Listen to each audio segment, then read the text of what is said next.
Your voice, your opinion, your community. Fact TV, free speech protected.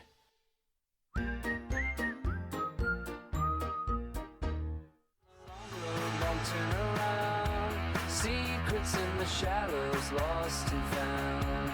Truth in every echo, loud and clear. Keep on with the long road, no more fear. In the halls of power, whispers grow. Every secret got beneath the undertone. Honest stories hidden in the dust. On this long road, in the truth we trust. Hello, welcome to The Long Road. I'm your host, Chris Roberts. The title of our show today is 48 Hours, the first 48 hours of Donald Trump's second presidency. The first person to do this since Grover Cleveland, who was elected twice but took a break in between. And so there's a lot of things going on. The inauguration was 2 days ago. That's why I'm calling this the 48 hours of Trump, President Trump. What is happening in this 48 hours? I'm 70 years old. I have a major in history. I've been in politics. Been in the military. I've seen a lot, read a lot, and I have never seen or read about what's been happening this week. And I was talking to some individuals last night, and I was going, Donald Trump was elected because the Democratic Party said, nope, it's Hillary's turn, and Hillary is going to be the first woman to be president of the United States. Plain and simple, she was anointed. Well, the people didn't buy off with her. The people said, wait a minute, she's got a lot of character flaws. She's got a whole bunch of things going on. The Republican Party were fighting out which one of them, of the anointed group, was going to be the run for the Republican nomination. They said, well, Jeb Bush will be, and so, wait a minute. So we're looking at someone to be the 45th president of the United States, but that would have been Papa Bush, Brother Bush, and now another Bush. So 3 out of 45 presidents would all be part of the same family. That kind of comes like royalty. That's not kind of like a democratic process. I'm the president, so my wife should become president. And so while they're fighting all this going on, somehow they forgot about the American people, and Donald Trump was able to slip in. And he became president. He did some good things, he did some bad things, but basically, in his 4 years as president, he couldn't stay off Twitter and caused himself a lot of self-inflicted harm. Then the Republicans go and say, you know what? Who can we pick to beat Trump? We don't care if it's the best person, whatever. Oh, yeah, we've got this guy who's been around for 50 years. He ran for president once, and then he had to leave because he got caught plagiarizing some other speeches.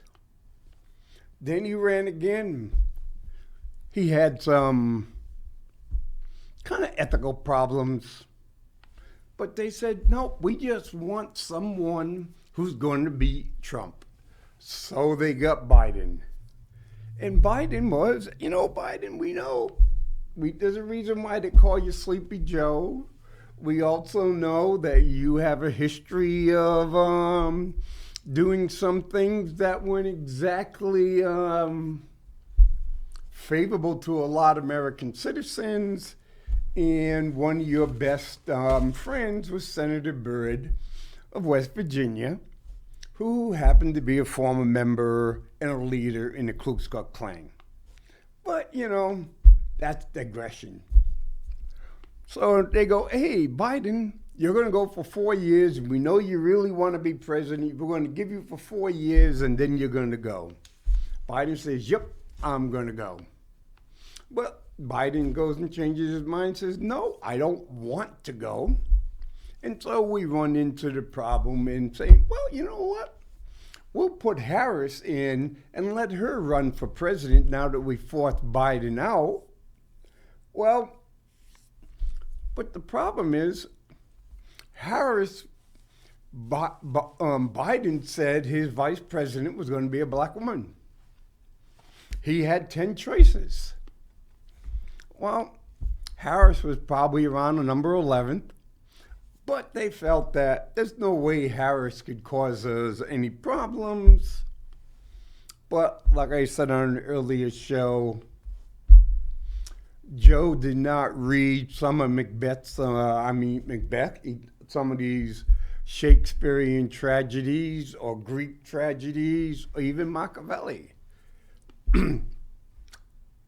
Harris had a history of just waiting for the opportunity to take the opportunity and do what's necessary to move up. Well, so Biden doesn't run. Harris runs, and Harris gets less votes than Joe Biden did. Okay, Trump got some more votes, but the total number of people went to the election didn't go up. So now we have President Trump. Okay? Compared to what President Trump said, everybody had been duly elected to be able to go and say, well, there is no fraud in voting. You know what? You can't prove a negative. Of course there's fraud. There's always been fraud in voting. You can go to a lot of big cities, big union things. Yes, it's already determined who is going to win. But hey, so look at it. We have not elected a highly qualified man or woman to be president of the United States this century. When you stop and look at it, whether Republican or Democrat, in the 21st century, they picked someone they think could not lose, or they picked someone they think could beat the other person. Not whether it's good for the nation, but is it good for the party? And for that, we American people have to hold ourselves accountable. Because what happened was, okay, we had an election. Oh, we didn't want Sleepy Joe. We definitely didn't want Harris. And none of the Republicans wanted to go against Trump, a couple, but nope. And so, who are we going to pick? So a lot of people held their nose and says, I don't like Trump. I don't like his ethics. I don't like his character. I don't like his morality. But the other person's worse. That's not the way quality government is supposed to work. And so now Mr. Trump is president of the United States. and a number of things that have happened. Well, the people who were convicted on the January 6, 2021, they were either given pardons or their sentence was commuted. Some of the leaders who had 20, 21, 22 year prison sentences were allowed to go free yesterday. Okay. But before I were to go and jump on Trump, both President Biden and President Trump have abused, in my opinion, their presidential power. Here it is, President Biden giving his son a pardon for anything that he may have done all the way up to December 1st, 2024. And he had been guilty. He had not paid over $1 million worth of taxes. He made all kinds of money. So the president pardoned his son. And then it's like 15 minutes. You know what? It's 15 minutes. It's pretty cold, but good thing I don't have to go outside. Do I, you know what? Hey, it's going to be a long ceremony. Do I go and take a leak so I be prepared? Nah, I'm going to take these last 15 minutes to pardon everybody in my family. Anybody in my family, even the ones that haven't been accused of anything, I'm going to pardon them for unspecified or unknown crimes they may or may not have committed. Oh, General Milley, you're the chairman of the Joint Chief of Staff. You were on duty when the Afghan fiasco went down the tubes. Oh, we're going to pardon you too. People on the January 6th committee, we're going to pardon you too. So here it is. It's kind of like in a 12-hour period, we had dueling pardons and commutations.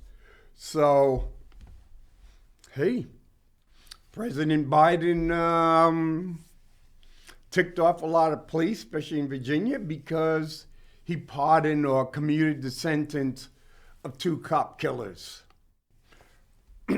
President Trump started to tick off people because they pardoned some of the people that ended up causing the death of 3 policemen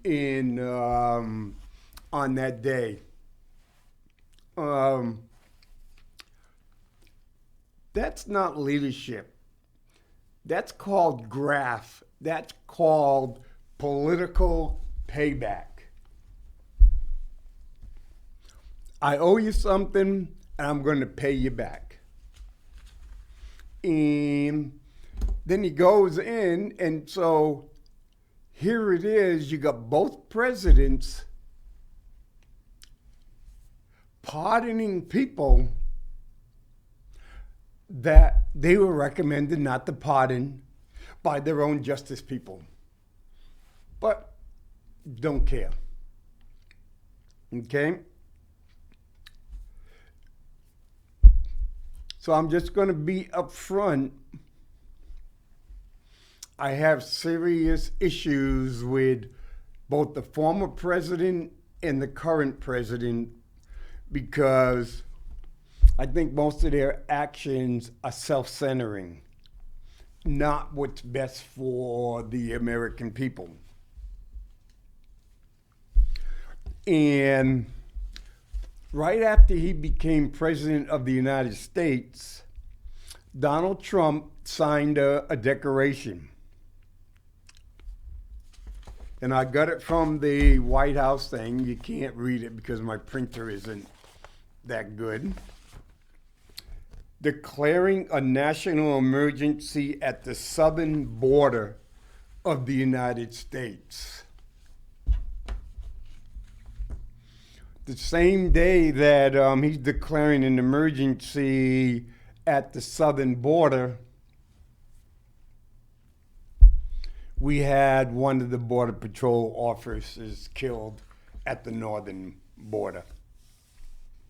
And it goes, by the authority vested in me as President by the Constitution and laws of the United States of America, I hereby proclaim American sovereignty is under attack. Our southern border is overrun by cartels, criminal gangs, known terrorists, human traffickers, smuggling unvetted military-age males from foreign adversaries, and illegal narcotics that harm Americans, including America. While part of it is known terrorists. We spent over about 20 years fighting in the Middle East and Afghanistan against known terrorists, spending trillions and trillions of dollars. At the same time, we're saying that we had known terrorists that we were allowed coming into the country, or males from foreign adversaries. This invasion has caused widespread chaos and suffering in our country over the last 4 years. It has led to the horrific and inexcusable murders of many innocent American citizens, including women and children, at the hands of illegal aliens. Foreign criminal gangs and cartels have begun seizing control of part of the cities, attacking our most vulnerable citizens and terrorizing Americans beyond the control of local law enforcement.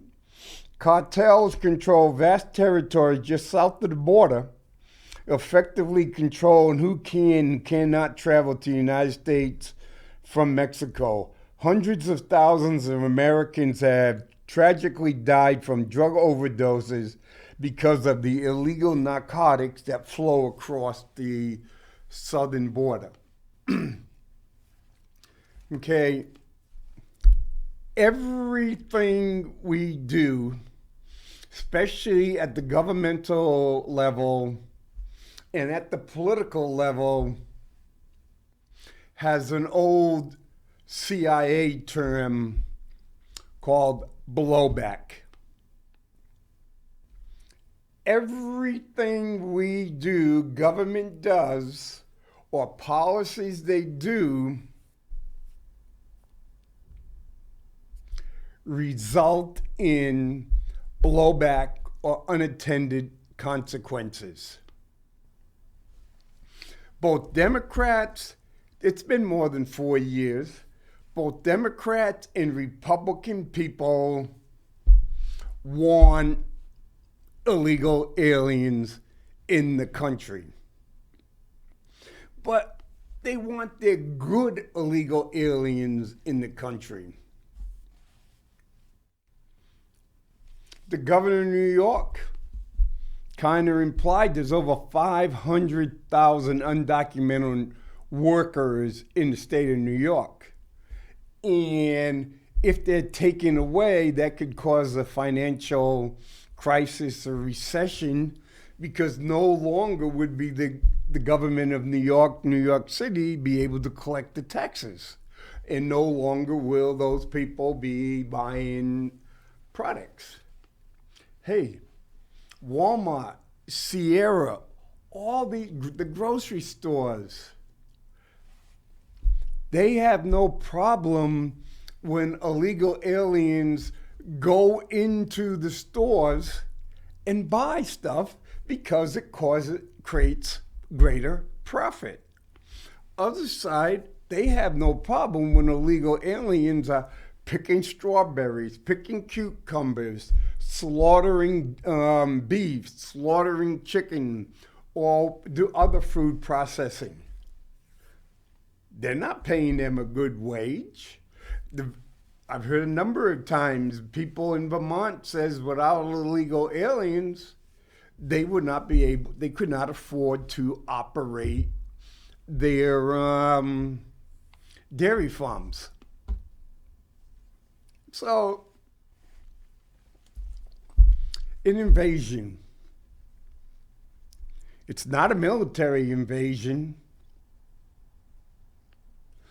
People are leaving home, what countries they are, and walking a great time, or selling their bodies, or going deep into debt to the cartels, or human traffickers, to come to the United States because they have the belief that they're going to be taken care of. And it happened under Trump. It happened under Biden. It happened under Obama, and it happened under Bush. We can say all we want. No, it hasn't happened. Yes, it has. If you go and stop and look at the number of illegal aliens or unauthorized entry or migrants or asylum seekers or students who oversee their visas, you know, you'd probably be looking at least 25 million crossings since January 1st, 2001. They've been coming. And they keep coming because there's jobs for them. There's people who are going to take advantage of them. But the people are coming because they create wealth for a small number of people. To go and say this is an invasion, no, it's a lack of leadership. It's a lack of control. It's about politically people getting their donation coffers filled by taking advantage of these people. The cartels, they're criminal crimes. They're paramilitia.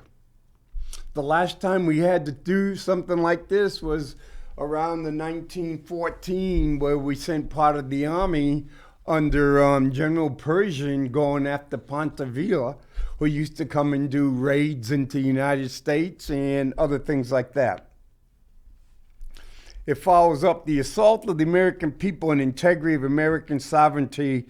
Borders represent a grave threat to our nation. Because of the gravity and emergency of this present danger and imminent threat, it is necessary for the armed forces to take all appropriate action to assist the Department of Homeland Security in obtaining full operational control of the southern border, to protect the security and safety of American citizens, to protect each of the states against invasion, and to uphold my duty to take care that the laws be faithfully executed. It is my responsibility as my responsibility as president to ensure that the illegal entry of aliens in the United States via the southern border be immediately, entirely stopped. As Commander-in-Chief, I have no more solemn duty than to protect American people. Well, part of the blowback when they were having at the border, the southern border, part of it was in when Trump was there. Well, people were coming up and people were coming through the northern border. And they had been doing it for a while, but it kept increasing. But when Biden became president, he took off the roadblocks that were on 91 and some of the other places. Canada has a problem because a lot of the migrants stayed in Canada. So where there's been money to be made by taking advantage of people, it will be made. People here that are coming across the border, we have organizations that were paid by the federal government to take care of them. We had American citizens who were transporting them across the border or transporting them across the country. So part of the blowback is if you're putting all your troops down the south, hey, you're on a boat and you can go in on the other ones. China, human traffickers put them on container ships. They can be put in a 20 or 40-foot container, food, water, and a couple of 5-pound buckets to do their business in until they get here to the United States. So I hear now, therefore, I, Donald Trump, President of the United States, with the authority, declare that a national emergency exists at the southern border. And that section under Title 10, that's where a lot of the reserves of the National Guard were activated to be sent to Iraq, Kuwait, Afghanistan, Syria, Africa. It's invoked. And that the Secretary of the Military Department's concerned, subject to the Secretary of Defense, to provide additional authority to the Department of Defense to support the federal government's response to the emergency. We'll go through all that stuff. Section 1, deployment of personnel and resources. The Secretary of Defense or the Secretary of each relevant military department as appropriate and consistent with applicable laws shall order as many units or member of the armed forces, including the Ready Reserve and the National Guard, as the Secretary of Defense determines to be appropriate, support the activities of the Secretary of the Homeland Security in obtaining complete operational control of the southern border. The Secretary of Defense shall take all appropriation actions to facilitate to the additional operational needs of the Secretary of Homeland Security along the southern border, including through the provision of appropriate detention space, transportation, including aircraft, and other logistics service in support of civilian-controlled law enforcement operations. The Constitution prevents the government from using military service members as police. So where this is legalese, in support of civilian-controlled law enforcement operations. So what would happen is, okay, the Homeland Security, the Secretary of Defense says, Homeland Security goes and says, you know what? I need a place to build 100,000, a tent city for 100,000 detainees. And he can go, hey, Marine Corps, right over at Camp Pendleton, you can do that. Army at Fort Bliss in Texas, you can do that. Louisiana, Fort Polk, oh yeah. The Marine Corps, Yuma, Army, Fort Massachusetts. So they can go in and build all these camps. And so civilian-controlled law enforcement, so what would be happening is the Border Patrol or other police would round up border crossers and turn them over to the Department of Defense to house and feed. And they would most likely be put on military bases where other people wouldn't have access. And so if it goes, oh, we got 300 from the border, we can say, okay, we need a couple of these C-5s or C-17s to pick them up and fly them to a military base. So that's what they're talking about. any other logistic services. So you need medical, you need fooding, all that kind of stuff. DOD will take care of it. Also, the Secretary of Defense and Homeland Security shall take immediate, all appropriate action consistent with laws, including Title 10, to construct additional physical barriers along the southern border. So you'll probably see military people being deployed to the southern border to build up the border wall. To the extent possible, the Secretary of Defense and Homeland Security shall cooperate with any governor of a state that is willing to assist with the deployment of any physical infrastructure to prove. So which means is, hey, if you're Texas and you want help cooperate, bingo, the government will, Department of Defense and Homeland Security will say, yeah. Well, if you're New Mexico and you're a Democratic, and they're going to say, hey, we don't care. We're going to build it anyway. We don't need your cooperation. Then they would go unmanned aerial service systems, the Secretary of Transportation and Federal Communication Commission, consistent with applicable laws, will consider waiving all applicable federal aviation and federal communication regulations or policy respectively that restrict the Department of Homeland Security's ability to counter unmanned aerial systems within 5 miles of the southern border. To counter. So, in theory, there's a possibility you could have kind of like what they have in Russia and Ukraine. The cartels who could at some times are sending their drugs over using drones. The United States now can say, oh, we're going to have unmanned drones to go after these. So they could be going one side and then another side, and basically that 5 mile zone in the United States could become an unmanned drone war zone. And then that goes to the question is,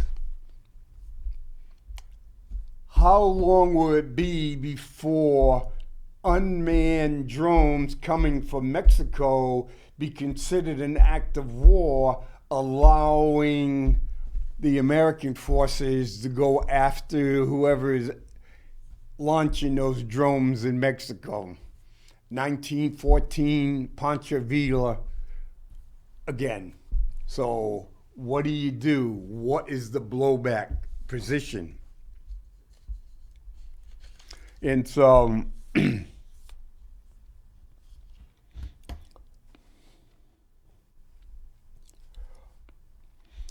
then here's a touch one. It will only be a matter of time.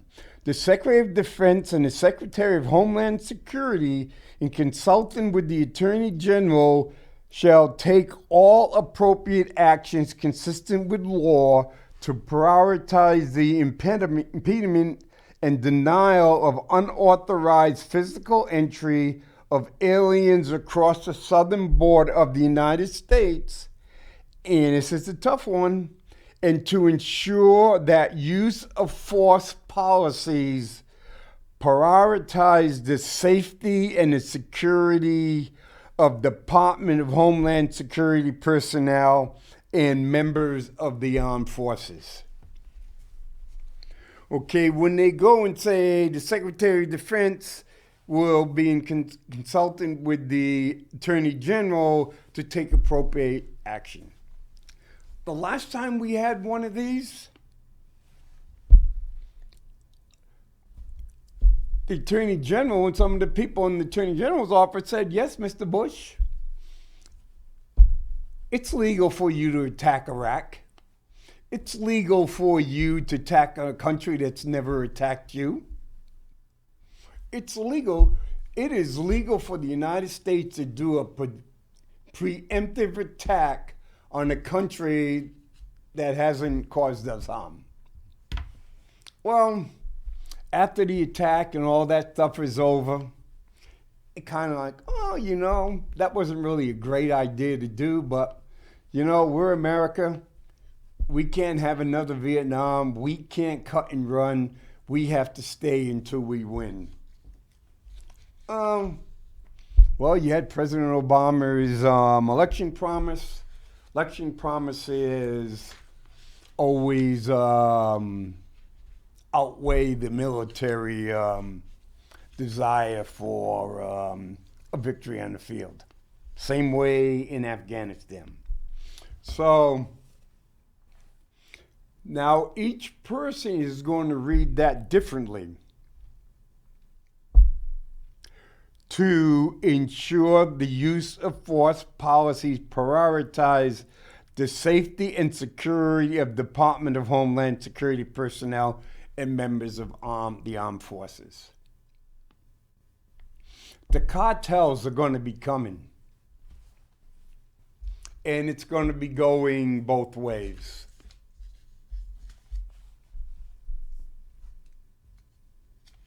And the rest just goes and says, you got to give us a report, all that kind of stuff. But one of the things in, there was one that was,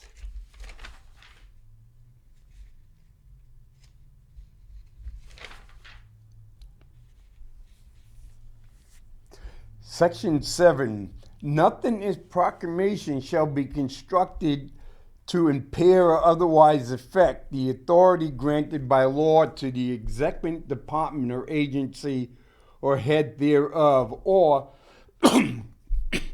the function of the director of offices of management and budget related to budgetary, administrative, or legislative proposals. And so there it is. The President of the United States does not have the authority to spend money that wasn't authorized by Congress. If Congress does not authorize the money, all the president can do is transfer from one account to the other.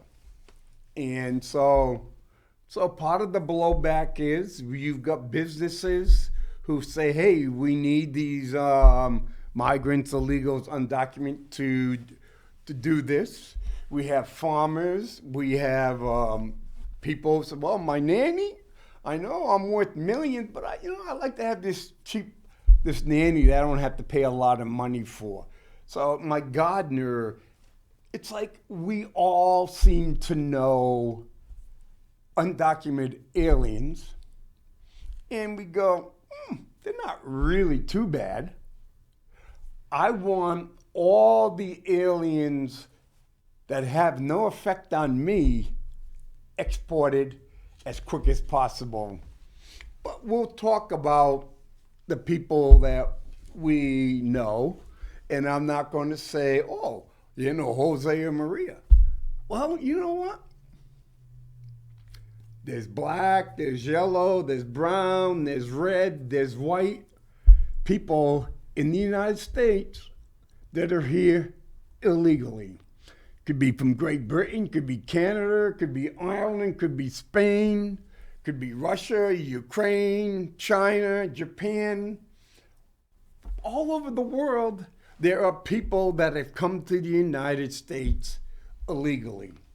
So I would challenge anybody to be able to look at 100 people that they don't know of all different shapes, sizes, sex, and races, and out of 100 times, pick the few illegals that would be in there.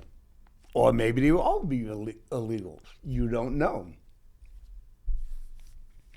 Now, let's look at some of the real tough executive orders. Okay.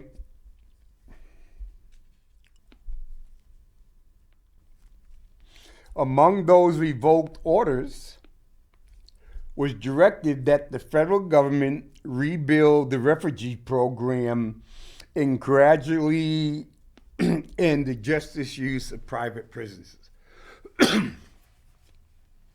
Okay, we have a refugee program that we allow a certain number of people that come from dangerous or war-torn or disease-ridden or political unstable, unhumane dictators and things like that to come to the United States. It's a long list, and for some people it could be 10, 15 years before the number is called. President Trump lowered the number of people that were coming in. President Biden brought the number up.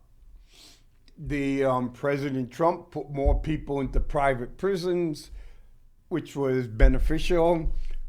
The county correctional facility takes federal people to make money too. Lower our taxes, fill empty beds. So the refugee program is not going to go back to the way it was prior to when Trump took over the first time. And the private prisons are going to have a field day because they're going to be able to rack and stack these people arrested by the Border Patrol, Homeland Security, and they're just going to slap them in, and they're going to be paid. They're going to get money at a very high rate.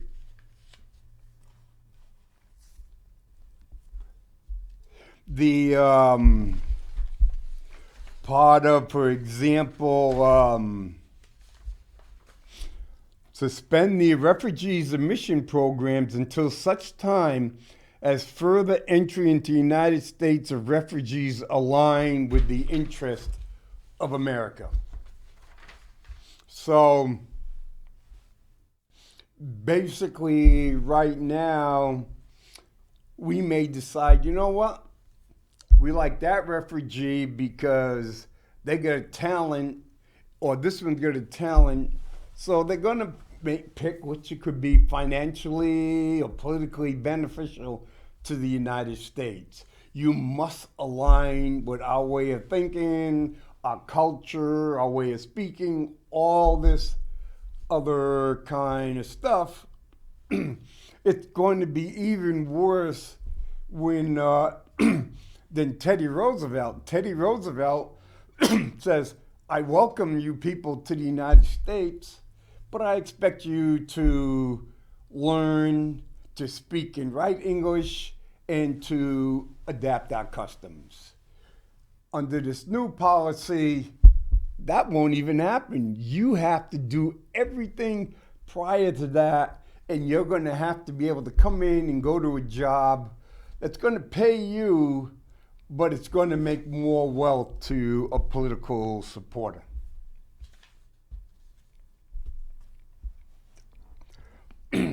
The funding part, by declaring the U.S.-Mexican border to be a national emergency, this allows President Bump to unilaterally unlock federal funds for border wall construction without approval from Congress for stricter enforcement efforts.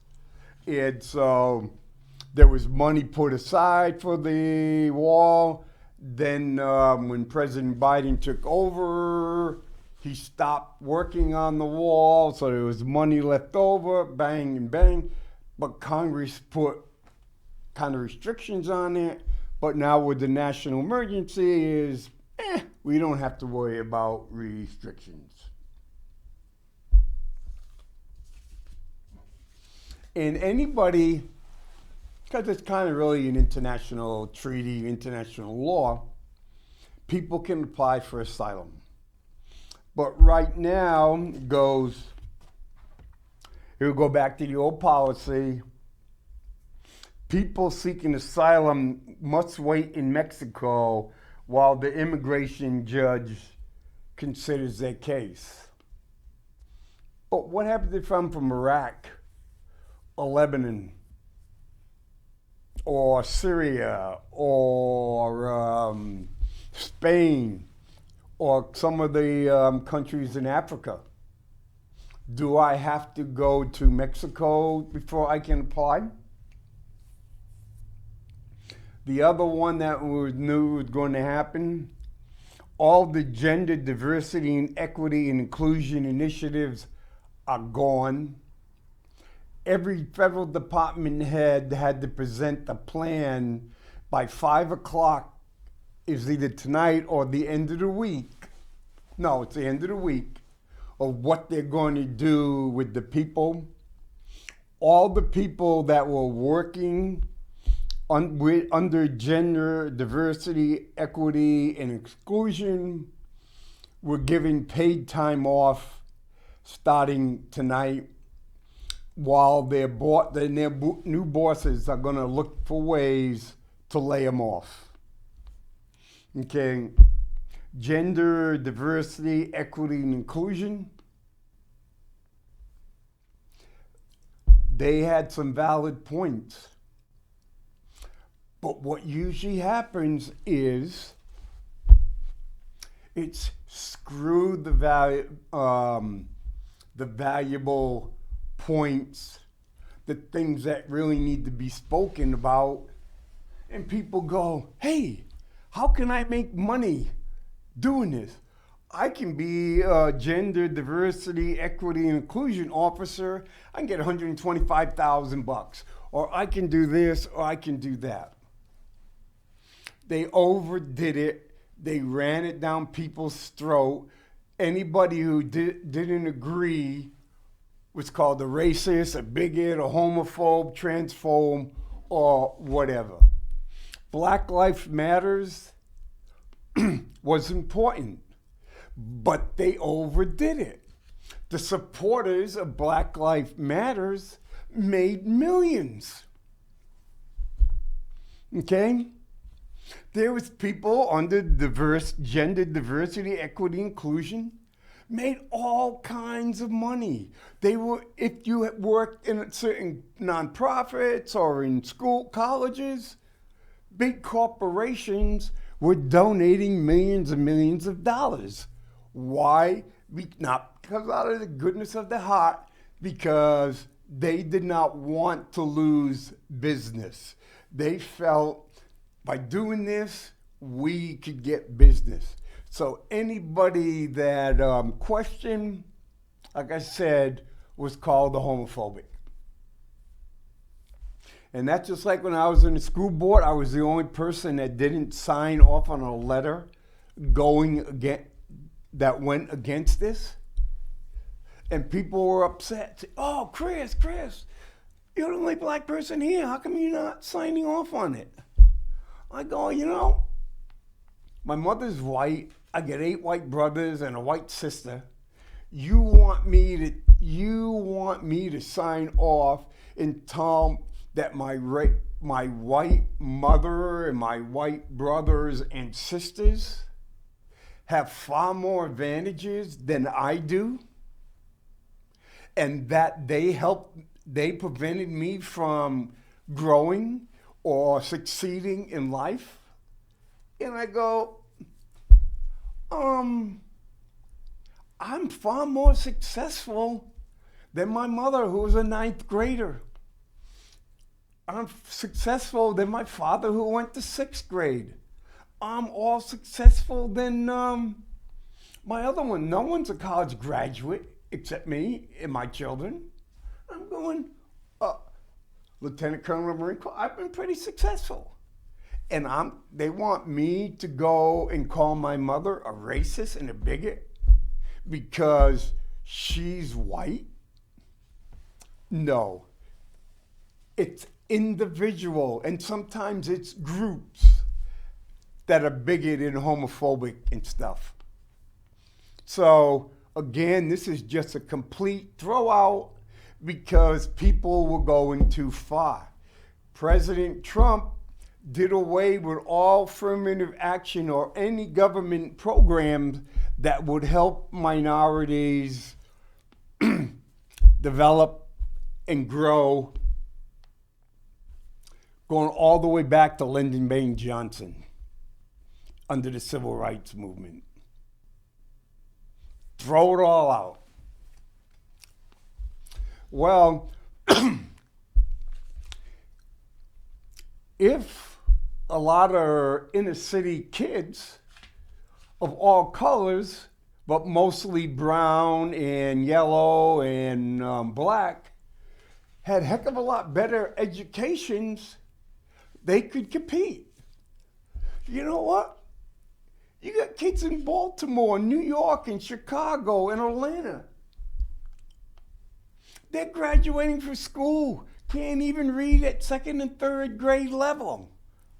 You know what? You spend $250,000 for 12, 13 years and they can't get to second, third grade level? Nope. Bingo. Okay? Yep, the law is now, the new thing is there's only two sexes.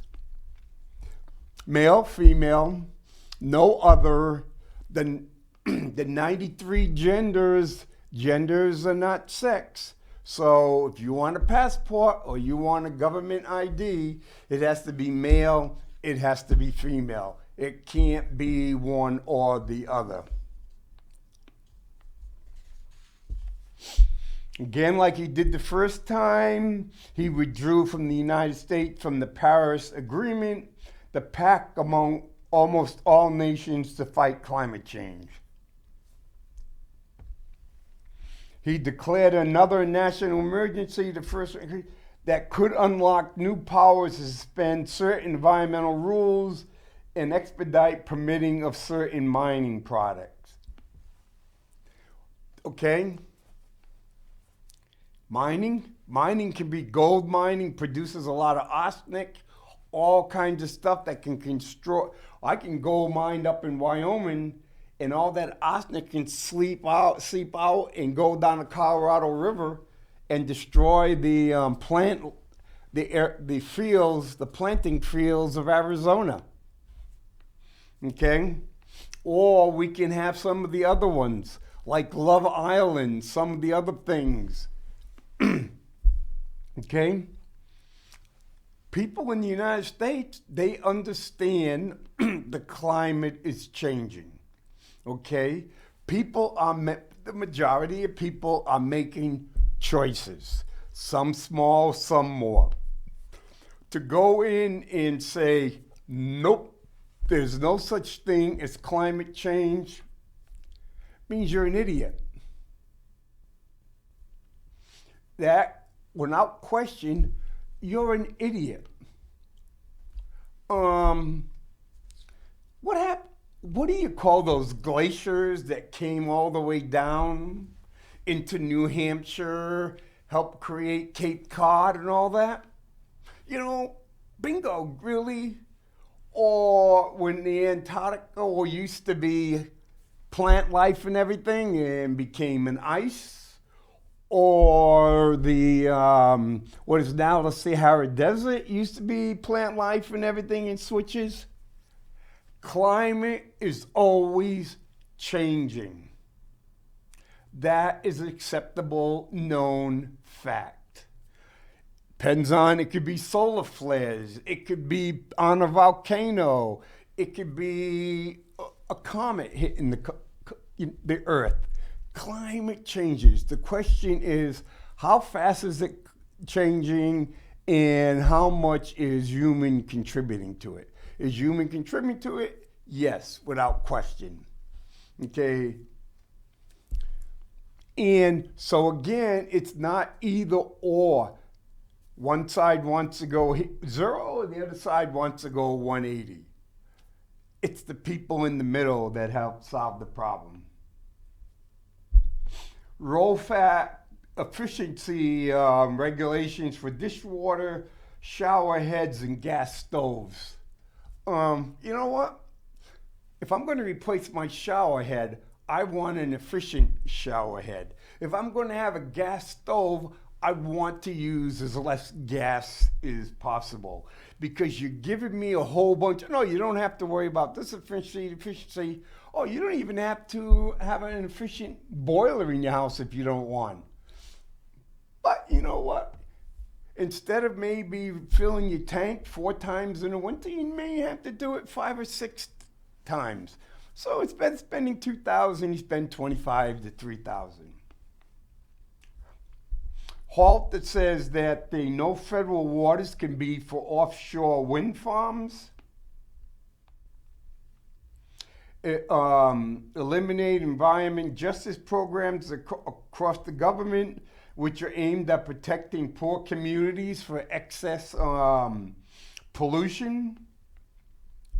Review all federal regulation that imposes an undue burden on the development or use of variable energy source, particularly coal, oil, natural gas, nuclear power, hydropower, and biofuels. Foods. Okay, nuclear power is good. Smaller nuclear generators, reactors would work. But coal? Yeah, coal, Wyoming has a lot of coal. They haven't been making as much money. Some of the ports out on the West Coast have been trying to pull some games, so coal can't leave from those ports to go to China.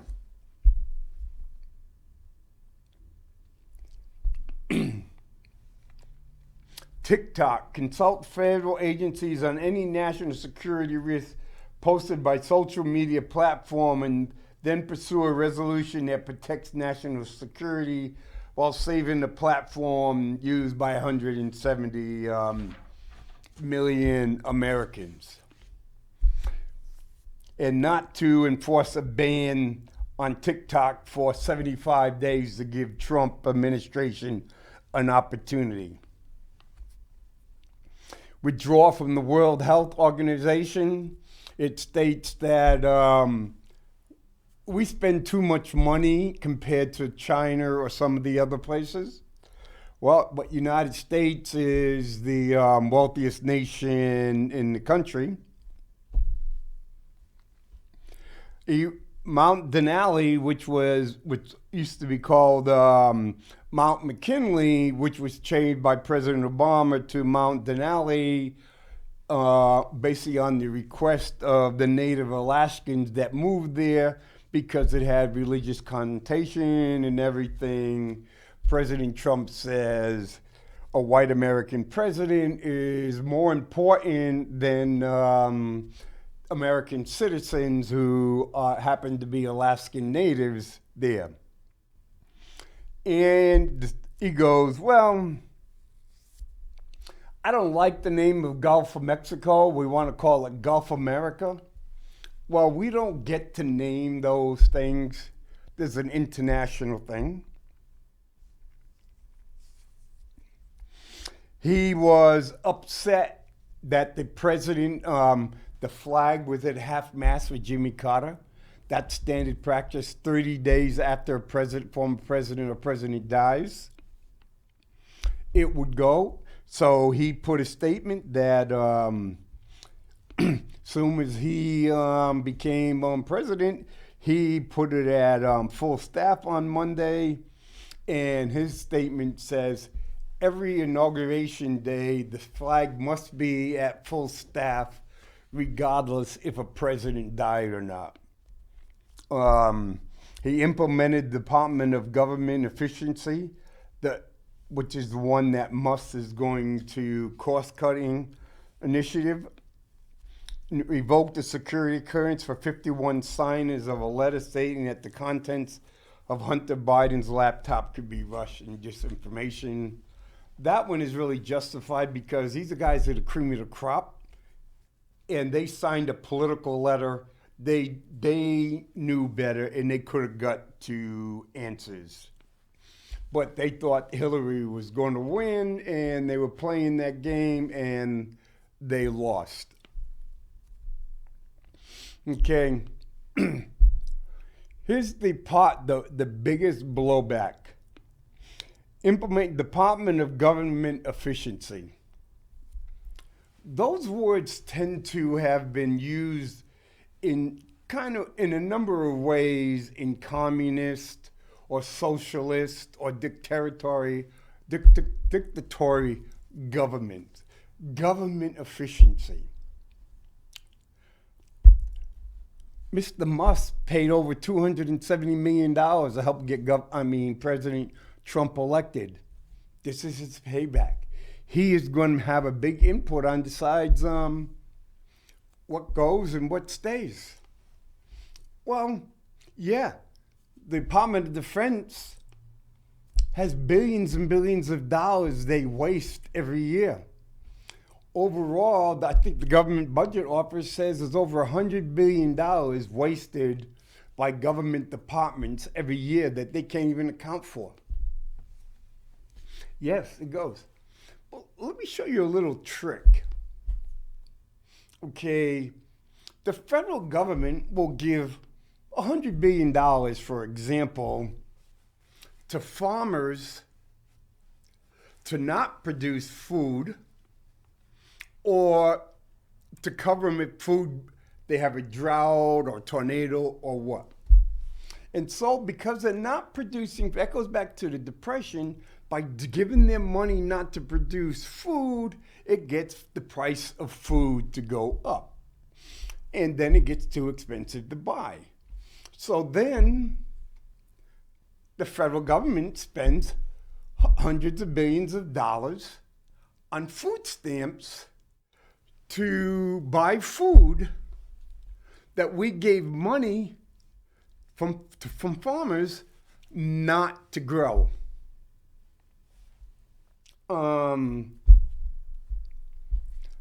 So we have a problem here and we have a problem there. So what do? We give both sides money. Then we give you food stamp money. So instead of you going to Hannaford's or one of the other, or Market Basket, we're going to allow you to go to the corner store, or we're going to allow you to go to Cumbies and buy a cheap sandwich, high sodium, crap bread, $5-6 for something that you could, that same amount of money, you could have bought food at Hannaford's to feed your whole family. So we've created this big circle of people buying access to government to ensure government gives them money. Okay? So the only way you're really going to be able to cut money is the money that we give to the majority of the Americans. Money, a lot of them need to survive. We're not going to go to Bush's Willie Horton or Reagan's welfare queen or whatever. But we get a lot of people that just marginally work, get paid. The median income, household income in the United States is $39,000. How is a family of four, mother, father, 2 children, are going to live, buy clothes, have a place to live, get an old car, feed their kids on $39,000 a year? It ain't going to happen.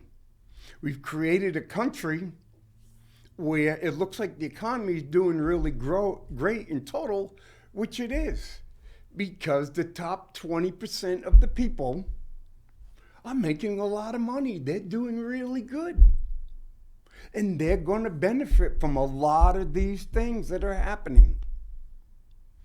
The other 80%, they're just going down and down. Their buying power is going down. Their, for example, CNS, in the Brattleboro paper 2 weekends ago, it says CNS is shifting a bunch of jobs to Mexico. Oh, people working CNS don't get a lot of money, But all of a sudden you say 50 or 60 say, I heard rumors it's possibly up to 100. Are saying, oh, sorry, you no longer have a job. And the paper says CNS told them unless they sign a non-disclosure document, they won't get severance pay. But the system is set up so the owner of CNS will be benefiting from some of these executive orders because we have a Congress that are too chicken to do their job. Too chicken to tell the President of the United States is we control the purse. This is how we think it's going to benefit the United States. No, they're so chicken, both Democrat and Republican, they're afraid to step out and say one thing, or they're afraid to say the emperor has no clothes on, which allows, whether it's Biden or whether it's Trump, to issue these executive orders whenever they feel. And the only way, there's only four ways to get rid of it. One, the president has to say, now I changed my mind. A new president gets elected and says, nope, I'm getting rid of it. Someone goes to a court and the Supreme Court says, nope, you can't do this. It's not your authority. Or Congress passes a law to override that. You know what? A lot of people are in euphoria and they think it's great, but it isn't always going to be the way it looks. I can guarantee it's going to be blowback. And I don't know how much time I have left because I never pressed my button. But you know what the biggest blowback is going to be? Look at the amount of money the federal government gives to the state of New Hampshire, gives to the county, gives to the city, gives to the school board. That amount of money is going to go down. And which means you got two choices. Cut services or raise taxes. Or the third choice, you might cut some services and raise some taxes. But the free money train has stopped. Elon Musk is going to make sure it stops. He is going to make sure we don't run a $2 trillion deficit. We run a $2 trillion deficit because we have billions and billions of dollars that go to states to buy political favors or to reward political favors. And so now the bills are coming due. Someone like Elon Musk goes, hey, this is a game to me. I don't have to worry. Okay? And Donald Trump is now thinking about what is my legacy going to be? My legacy is to make America great. By making America great, by only allowing people who are like us in the country, putting tariffs on other countries, which would raise our prices, and to reduce the amount of money that we send to states. So be prepared, because there is going to be blowback. Do not be caught off guard. And these are just some of the executive, and they're going to continue on going. This was the list of about 11 o'clock this morning. and they keep updating it every couple of hours of the new ones because the president said he was going to sign off at least 80 that he was used to overturn President Biden's executive directives, and then he wants to put some of his own in. So there it is. President 47 has now begun. And so just be careful, save your money, don't go out and make some wild purchases and all of a sudden find out you don't have any money. So that's it for this week, and hopefully everybody has a great week. And it was like 14 below this morning.